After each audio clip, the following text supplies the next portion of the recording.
थी जो रोज दाना चुगने के लिए अपने बच्चों को घोंसले में छोड़कर दूर जंगलों के पार बस्तियों में जाया करती थी। एक दिन किसी घोड़े पर उसने एक चने का दाना पाया। वह उसे लेकर चक्की में दरने के लिए गई। दाल दरते दरते एक दाल खूंटे में फंसी रह गई। एक ही दाल बाहर निकली। चिड़िया ने उसे निकालने की अपनी ओर से बहुत कोशिश की, लेकिन वह सफल नहीं हो सकी। चिड़िया बढ़ई के पास गई और उससे खूंटे में फंसी दाल बाहर निकालने को कहा। बढ़ई कुछ और काम कर रहा था, इसलिए उसने ध्यान नहीं दिया। चिड़िया ने उससे बहुत मिन्नत की। उसने कहा, बढ़ई बढ़ई खूंटा चीरा, खूंटे में मोर दाल बा, का खाऊं का पीऊं, काले के परदेस जाऊं।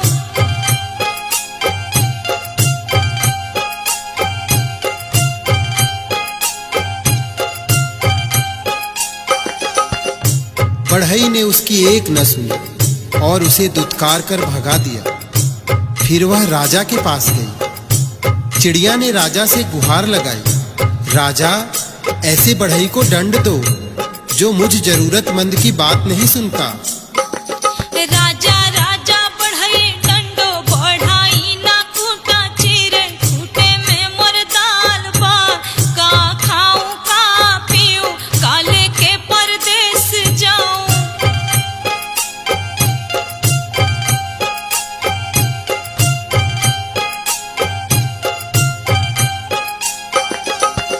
राजा के पास कहाँ इतनी फुर्सत थी कि नन्ही चिड़िया की बात सब काम छोड़कर सुनता। जब उसने भी विनती पर कोई ध्यान नहीं दिया तो वह रानी के पास गई और रानी से बोली, हे रानी, तुम अन्यायी राजा का साथ छोड़ दो। रानी रानी राज बुझावा, राजा ना बढ़ई डंडे, बढ़ई ना खूंटा चीरे, खूंटे में मोर दाल बा, का खाऊं का पीऊं, काले के परदेस जाऊं।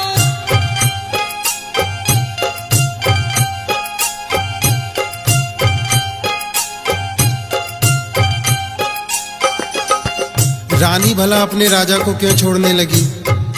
रानी ने रोती बिलखती चिड़िया की एक न सुनी और उसकी बात मानने से इनकार कर दिया। फिर गौरैया उड़ी सांप के बिल के पास जाकर रोने लगी। बिल से निकले सांप से अपनी विनती दोहराई। सरप सरप रानी डसा, रानी ना राजा छोड़े, राजा ना बढ़ई डंडे, बढ़ई ना खूंटा चीरे, खूंटे में मोर दाल बा, का खाऊं का पीऊं, काले के परदेस जाऊं।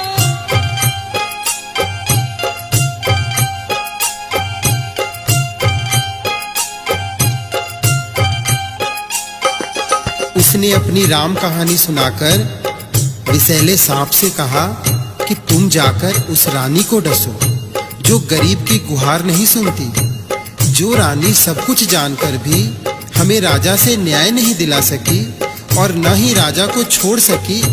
तुम जाकर उसे क्यों नहीं डस लेते? सांप ने भी इसमें अपनी असमर्थता जताई।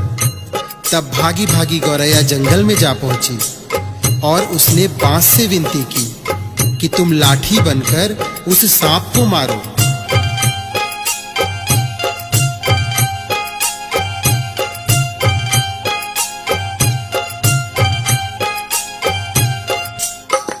लाठी लाठी सारप पीटो, सारप ना रानी डसे, रानी ना राजा छोड़े, राजा ना बढ़ई डंडे, बढ़ई ना खूंटा चीरे, खूंटे में मोर दाल बा, का खाऊं का पीऊं, काले के परदेस जाऊं।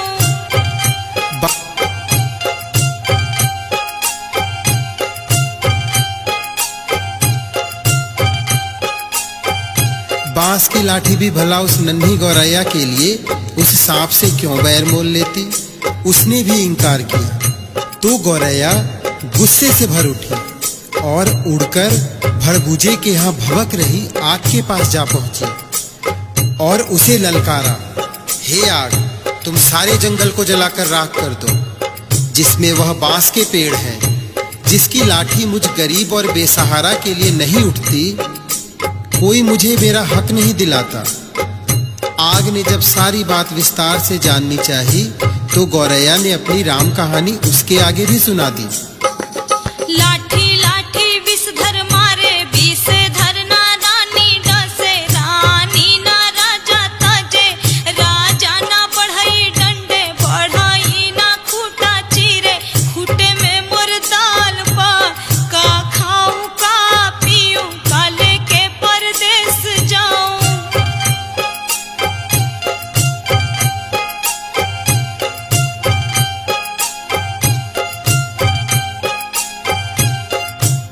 फिर आग ने इतनी छोटी सी बात के लिए जब गौरैया की बात मानकर पूरे जंगल को जलाना ठीक नहीं समझा और जंगल को जलाने से इनकार कर दिया, तो गौरैया बहुत दुखी हुई, लेकिन निराश नहीं। वह सागर के पास पहुंची और उसे अपनी पूरी बात सुनाकर आरजू की। सागर सागर आग बुझावा, आग ना जंगल जारे, जंगल ना लाठी पटवे, लाठी ना विषधर मारे, विषधर ना रानी डसे, रानी ना राजा तजे, राजा ना बढ़ई डंडे, बढ़ई ना खूटा चीरे, खूटे में मोर दाल बा, का खाऊं का पीऊं, का लेके परदेस जाऊं।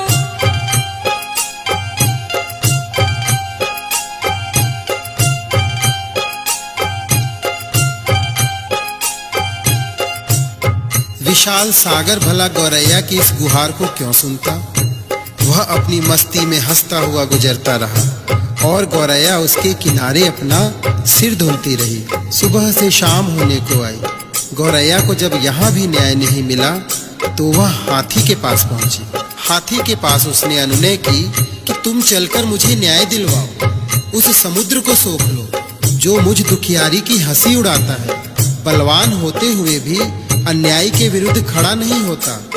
जानते हो हमारे साथ क्या गुजरी है? और वह गा गा कर पूरी व्यथा कथा हाथी को सुनाने लगी।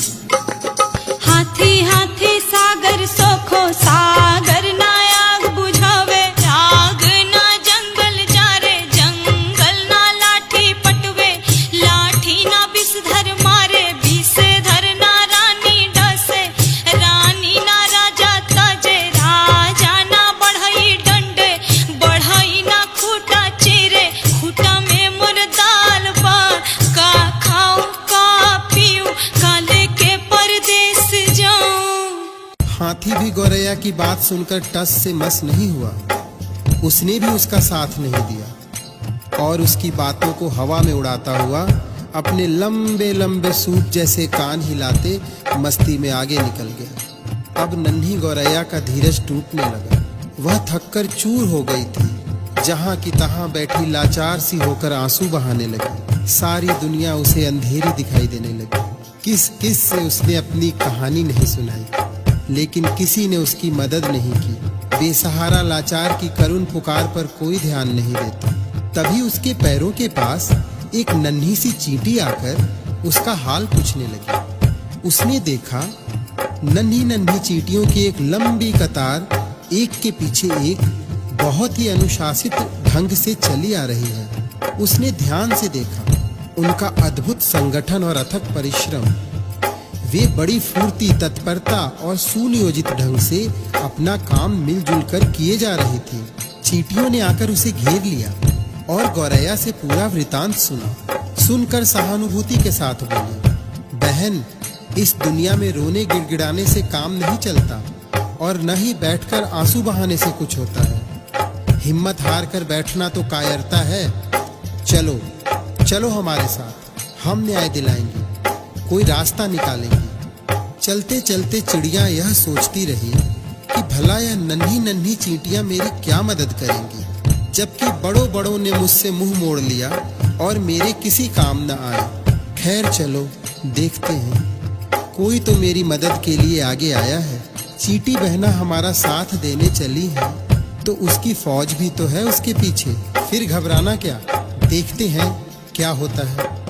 गौरैया सोचती चली जा रही थी। तभी चींटियों ने उससे कहा कि तुम किसी पास की पेड़ की डाल पर थोड़ी देर बैठो और देखो मैं क्या करती हूँ। कैसे पहाड़ जैसा हाथी मेरे इशारे पर नाचने लगता है और तुम्हारे काम के लिए दौड़ा दौड़ा समुद्र के पास जाता है। हिम्मत हारने से कुछ नहीं होता, मिलजुल कर जुगत लगाने से ही समस्याओं के समाधान का रास्ता निकलता है। गौरैया फुर्र से पास के पेड़ की डाल पर जा बैठी और चकित होकर चींटियों की असंभव सी लगने वाली बातों को कारगर होते अपनी आंखों के सामने देखती रही। चींटी धीरे धीरे हाथी के पैर से सरककर उसके कान तक जा पहुंची। हाथी अपने सूप जैसे कान हिलाता, सूंड से अपने माथे पर फूंक मारता ही रह गया और चींटी उसके कान में घुसकर उसे तंग करने लगी और उसे समझाने लगी। बड़े बड़े बलवान यदि अपने बल अहंकार में चूर होकर दीनहीन छोटों की सहायता न करें तो उन्हें भी भान होना चाहिए कि काम पड़ने पर छोटे भी यदि अपनी आन बान के लिए अड़ जाएं तो बड़ों बड़ों के लिए संकट पैदा कर सकते हैं। अभी तो मैं अकेले आई हूँ, किंतु मेरे पीछे असंख्य चींटियों की लंबी कतार चली आ रही है। कहीं सबने एक साथ चढ़ाई कर दी तो लेने के देने पड़ जाएंगे। अपने प्राण संकट में क्यों डालते हो? मेरी नेक सलाह यही है कि तुम सीधी तरह चलकर गौरैया का काम करो, नहीं तो आगे समझ लो मरता क्या न करता। हाथी झुंझलाहट और घबराहट में चींटी की बात मानने को लाचार हो गया। वह यह कहते हुए गौरैया के काम के लिए सागर को सोखने को तैयार हो गया।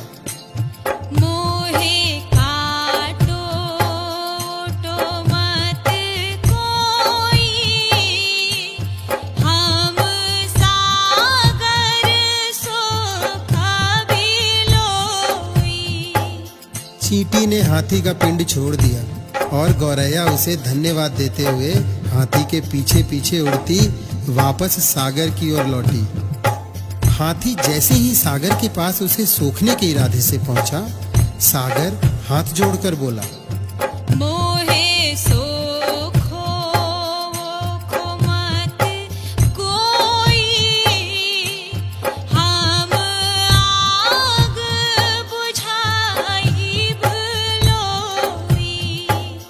सागर जब अपनी तटों की सीमा छोड़कर आग बुझाने के लिए उमड़ा, आग ने थरथर कांपते हुए गौरैया का काम करने का वचन दिया और कहा, मोहे बुझाओ बुझाओ मत कोई, हम जंगल जा भलोई। आग जंगल को जलाने के लिए बढ़ी, गौरैया भी साथ चली आ रही है। यह जानकर जंगल ने भी वादा किया, मैं लाठी को सांप मारने के लिए तुरंत भेजता हूँ, लेकिन मुझे जलाकर राख मत करो। मोहे जारो रो मत कोई, हम सांपवा मारब लोई। सांप की क्या मजाल जो जंगल की बसवारियों में अनगिनत लाठियों की मार से भयभीत न हो। उसने भी बिल से बाहर आकर गौरैया को भरोसा दिया, मोहे मारो रो मत कोई, हम रानी सब लोई। रानी ने जब सांप को महल में आते देखा और उसके साथ गौरैया को आते देखा तो वह पूरी बात का अनुमान कर पसीने पसीने हो गई। उसने हाथ जोड़कर विनती की, मोहे डसो सो मत कोई, हम राजा जब लोई। रानी के उस वचन के बाद भला राजा क्यों अपने हठ पर टिकता? उसे तो गौरैया के धीरज, अथक परिश्रम और सूझबूझ का समाचार मिल चुका था। उसने अपनी लापरवाही और अन्याय के लिए क्षमा मांगते हुए फौरन बढ़ई को बुलाने का वचन दिया और कहा, मोहे तजो जो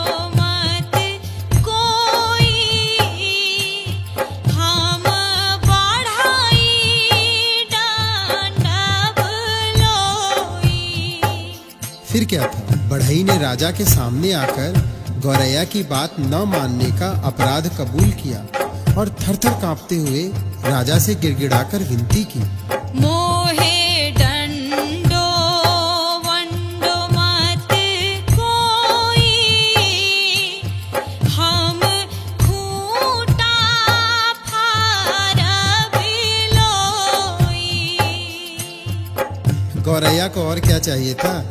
गौरैया बढ़ई के साथ उस चक्की के खूंटे के पास पहुंची जिसमें चने की दाल फंसी हुई थी। बढ़ई ने खूंटे से दाल निकाल कर दी और गौरैया उसे अपनी चोंच में लेकर अपने घोंसले में जा पहुंची, जहां उसके नन्हे नन्हे बच्चे जब से वह गई थी उसकी राह में आंखें बिछाए भूखे प्यासे बैठे थे। बच्चों ने चहचहाकर उसका स्वागत किया और वह अपनी चोंच से चने का दाना अपने बच्चों को खिलाने लगी और गुनगुनाकर पूरी कहानी सुनाने लगी कि कैसे उसने अपनी हिम्मत से काम लिया। बड़े बड़ों ने उसकी बात मानकर उसकी मदद की, लेकिन जब वह केवल रो गिड़गिड़ा रही थी तो किसी ने उसकी बातों पर ध्यान नहीं दिया। मदद के लिए आगे आई तो वे चींटियां जिनकी संगठित सेना के सामने हाथी भी लाचार हो गया। सच ही कहा गया है, सब उसी की मदद करते हैं जो स्वयं अपनी मदद करना जानता है।